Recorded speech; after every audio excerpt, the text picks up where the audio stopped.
Kita tahu apa yang dikatakan Zeus dan Yesus. Karena Zeus itu sangat diagungkan di Kreta. Dan kemudian Titus mengagungkan Yesus. Dan jelas sekali dari tulisan Rasul Paulus, Zeus pembohong, Yesus kebenaran dan dapat dipercaya setia. Zeus tidak setia, pembohong. Itu secara langsungnya dewamu pembohong.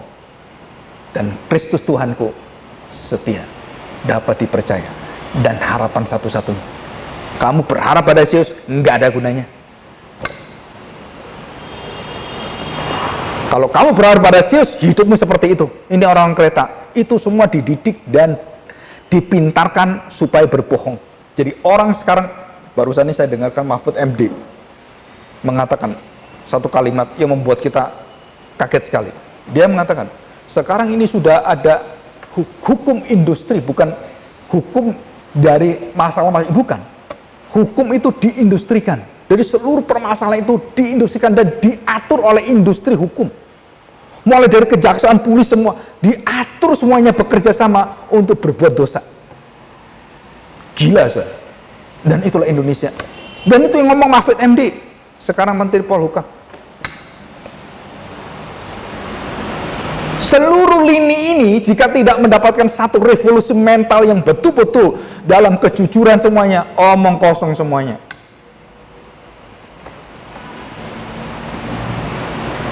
Dan kita bersyukur, kita taat pada pemerintah seperti Titus pasal 3. Kita harus hormat pada pemerintah dan kita harus setia menyatakan kebenaran-kebenaran yang ada dalam hidup kita di dalam Kristus. Jadi ada dua karakter yang ditekankan oleh Titus, dan khususnya Rasul Paulus mengajar Titus. Yang pertama adalah faithfulness and trustfulness. Apa maksudnya? Kesetiaan kita dan dapat dipercaya. Itu dipentingkan. Jadi kalau saya mau bekerja kemanapun, orang tidak percaya pada saya dan tidak setia, jangan harap kamu bisa bekerja. Dan itu sekarang ini sangat langka ditemukan.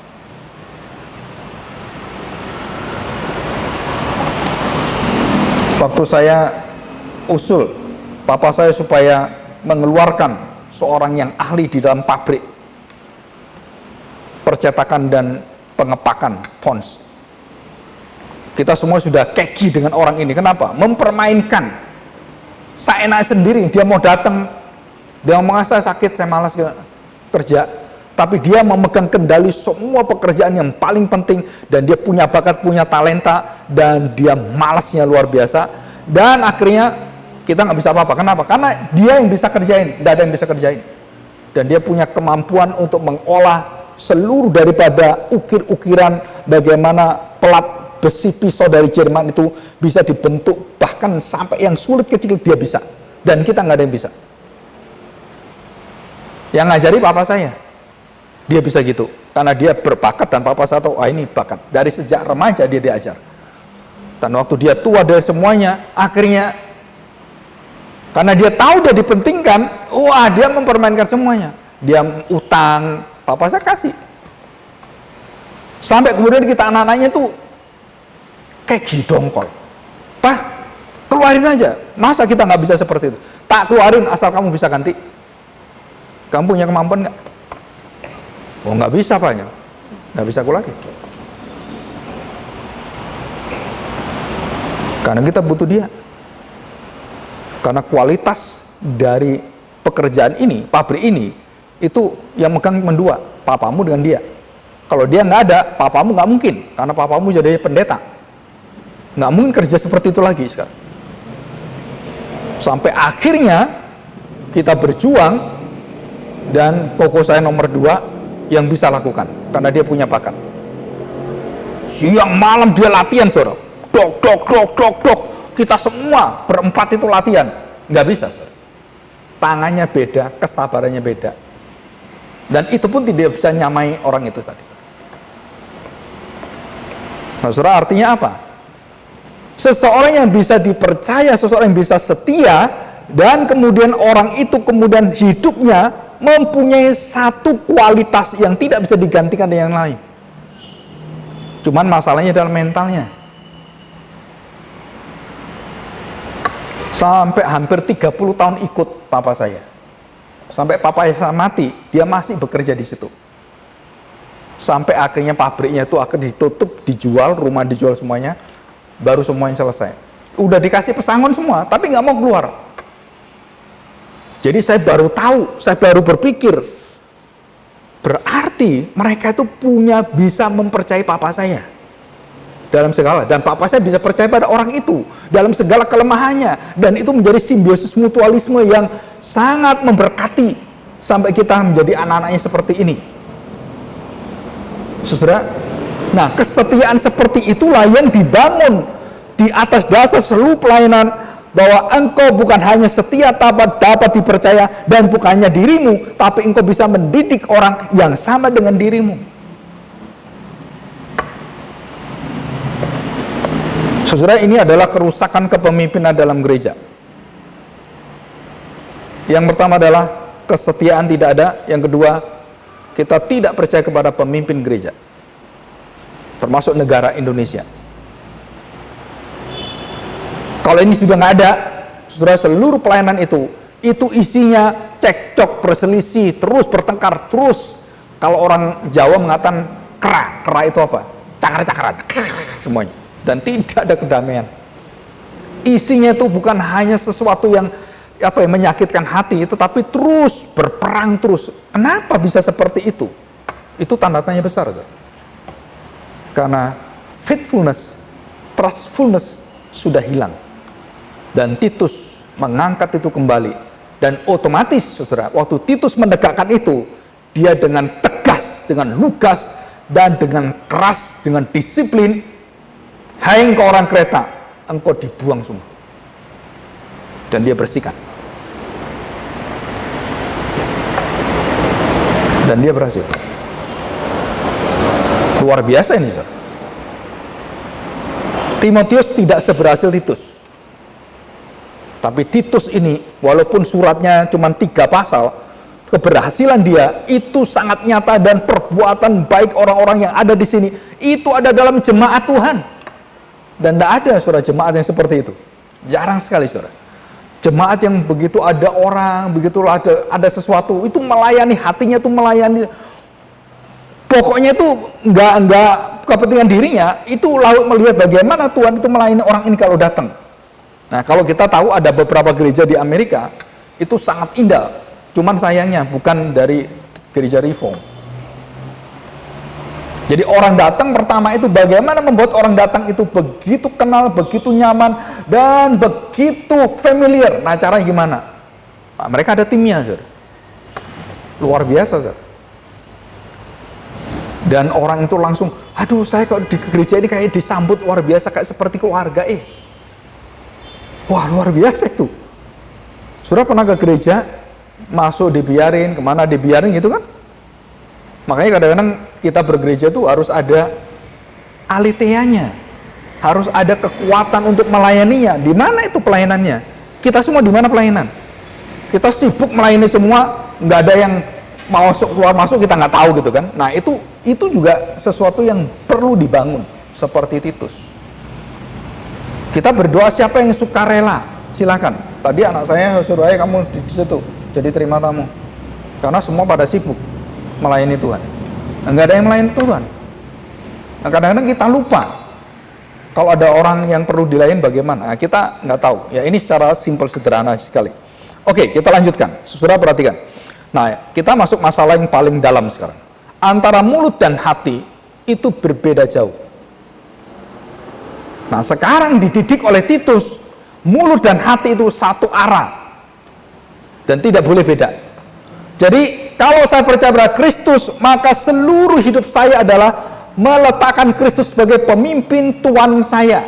Nah, ini bukan orang saya jadi tuannya, bukan. Saya ini pelayannya, termasuk Titus sendiri pun meletakkan dirinya sebagai pelayan di gereja. Pemimpin itu pelayan. Nah, itu yang tidak pernah dimiliki oleh gereja Tuhan yang sembarangan. Jadi kalau saya menjadi seorang ketua majelis, ketua pendeta atau gembala sidang. Saya harus melayani kebutuhan hamba-hamba Tuhan yang lain. Dan itu dinamakan gereja Tuhan. Sekarang terbalik, saudara.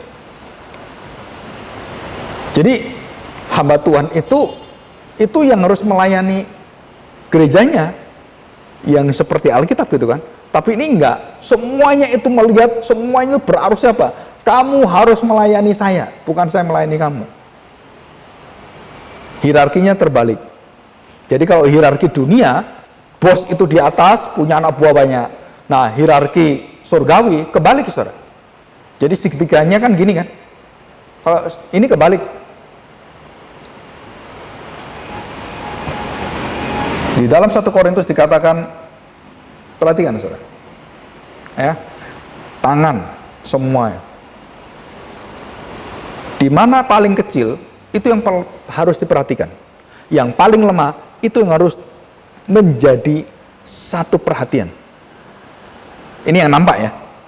Saudara, saya tanya, semua organ dalam tubuh kita, jantung, hati, yang ada dalam paru-paru, itu semua rentan semua. Betul kan? Yang di tangan kita urat-urat, wah itu kan nutupi semua. Dan Paulus katakan, kalau kamu bisa mengatur semua yang ada di sini, dan khususnya semua yang berkaitan dengan tangan, telinga, mata semua, dan itu harus tahu bagaimana yang satu melayani yang lain, yang satu melayani yang lain. Saudara perhatikan, semua itu diperuntukkan untuk apa? Melayani dasar dari seluruh hidup yang ada di dalam. Jadi iman itu akan menjadi kuat, kasih itu akan menjadi kuat, jantung, hati semua itu kan kasih di sini. Itu jika semua yang ada di sini menunjukkan satu keserasian, keseimbangan, bantu satu sama lain. Jadi antara yang di dalam dengan yang di luar itu menjadi satu kesatuan, saling memperlihatkan, saling melayani. Jadi kalau saya mengerti tentang pengetahuan tentang Kristus, tetapi saya selalu berpikir Tuhan dalam doa saya, Tuhan layani saya. Dalam doa saya, Tuhan yang dengar saya. Saudara, itu semua kebalik semua. Kita berusaha mendengar apa yang Tuhan mau. Kita berusaha apa yang Tuhan pimpin, apa yang Tuhan arahkan, apa yang Tuhan mau. Dan kesenangan Tuhan itu apa? Dan kita berdoa seperti itu. Bukan kita berdoa seperti mau kita. Maumu apa Tuhan? Jadi seluruh hidup kita itu harus dipenuhi dengan nafas karakter Kristus. Jika tidak, saudara akan terbawa arus dunia ini. Nggak mungkin nggak. Ya, jadi kita sudah kehilangan standar surgawi atau standar ilahi dalam hidup kita, dalam pelayanan kita, di dalam pekerjaan kita dan semuanya. Dan kita terbawa arus. Saudara, semua apa yang Tuhan berikan pada kita, tidak ada satupun yang tidak dihakimi Tuhan. Tidak diadili Tuhan. Apapun, saudara. Waktu kita, tenaga kita, uang kita, terus kemudian kepandaian kita, skill kita, semua itu milik Tuhan. Dan bukan milik kamu, bukan miliknya orang lain. Dan itu akan dituntut oleh Tuhan. Di penghakiman tahta putih. Dia akan memberikan kita upah yang begitu indah sesuai dengan seluruh pergumulan tanggung jawab kita di dunia. Kalau kita sembarangan, santai-santai, biarkan semuanya, ya kamu nggak akan bisa mendapatkan tempat yang dihormati. Dan kamu akan mendapatkan tempat yang paling rendah di surga. Nah itu semua satu resiko. Walaupun kita masuk surga, tapi ada tetap keinginan kita untuk mencapai sesuatu yang dinamakan kompetisi surgawi. Kita ingin mencapai satu kerinduan Kristus itu di mana. Nah, setiap orang dikasih kadar ini, Sur, ya. Dan kita akhirnya mendapatkan satu sistem nilai yang baru. Nah, dikatakan values surgawi, bukan duniawi. Nah, kita beribadah seperti ini, kita membangun satu nilai-nilai kebajikan surgawi. Kebenaran-kebenaran yang memimpin kita, kejujuran, ketulusan, kerelaan kita, kesetiaan kita, kita setia, dan kita tidak memandang apapun, memandang Tuhan, saudara, itu semua nilai-nilai itu akan dipakai oleh Tuhan untuk menjadi dasar warisan seluruh keluarga kita dan keturunan kita. Jika kita tidak memiliki itu, saya sampai hari ini, saya memiliki satu warisan dari papa saya tentang pelayanan. Satu yang saya ingat. Saudara, dia setiap kali ke gereja, dia selalu ingatkan saya. Satu kalimat, satu moto. Jangan kamu masuk gereja menjadi guru ngajari gereja. Masuk gereja, kamu adalah orang yang belajar di gereja.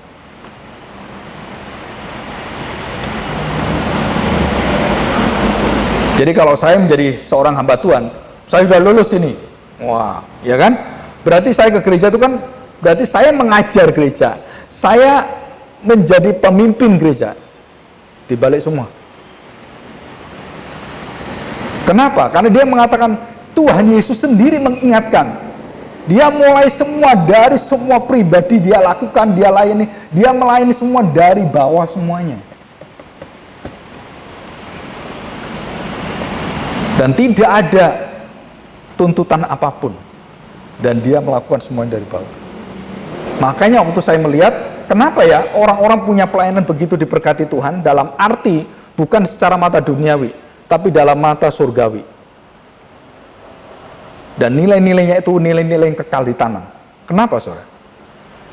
Karena dia menempatkan value-nya, bijaksananya, nilai-nilai hidupnya adalah nilai-nilai surgawi yang kekal. Dia tanam di sana, ditanam, ya.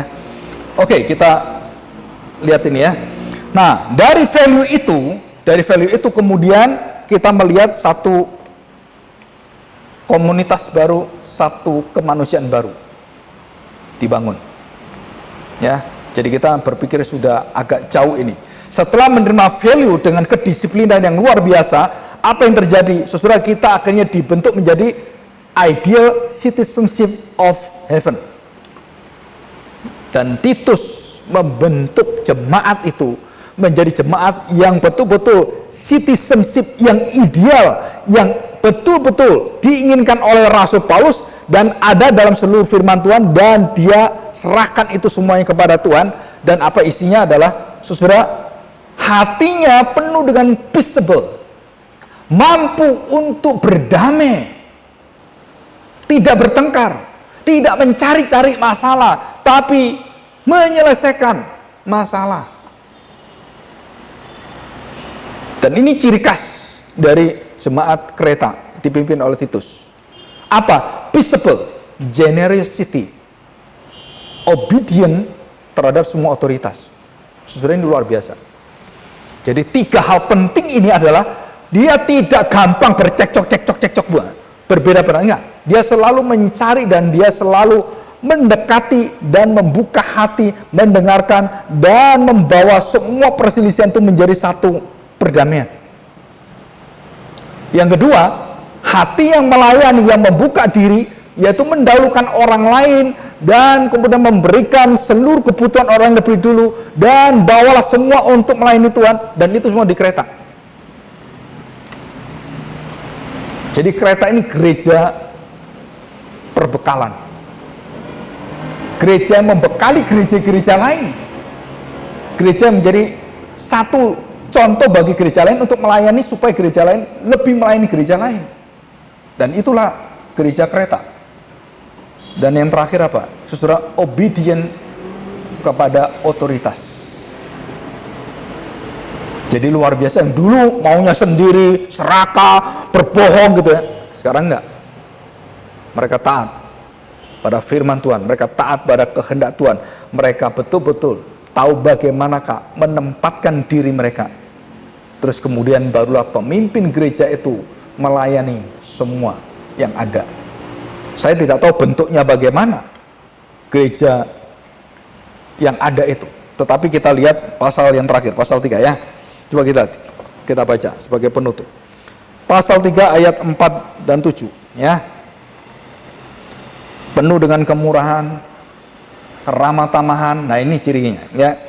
Titus pasal 3 ayat 4. Tetapi ketika nyata kemurahan Allah, juru selamat kita dan kasihnya pada manusia, pada waktu itu dia telah menyelamatkan kita bukan karena perbuatan baik yang telah kita lakukan, tetapi karena rahmatnya oleh pemandian kelahiran kembali dan oleh pembaruan yang dikerjakan oleh Roh Kudus yang sudah dilimpahkannya kepada kita oleh Yesus Kristus juru selamat kita, supaya kita sebagai orang yang dibenarkan oleh kasih karunia-Nya berhak menderita hidup yang kekal sesuai dengan pengharapan kita. Perkataan ini benar, dan aku mau supaya engkau dengan yakin menguatkannya, agar mereka yang sudah percaya kepada Allah sungguh-sungguh berusaha. Ini surat tekanan terakhir. Sungguh-sungguh berusaha melakukan pekerjaan yang baik. Itulah yang baik dan yang berguna bagi seluruh manusia yang diterima Tuhan. The new humanity. Jadi gereja itu membentuk satu kemanusiaan, kebangsaan, keduniaan yang baru. Dan kita meninggalkan semua kerakusan, semua dosa, keinginan-keinginan duniawi itu kita tinggalkan. Kita kembali melihat kemuliaan Allah. Dan itulah bahagia sejati. Dan bukan dari orang kaya, diberkati, orang sehat, bukan.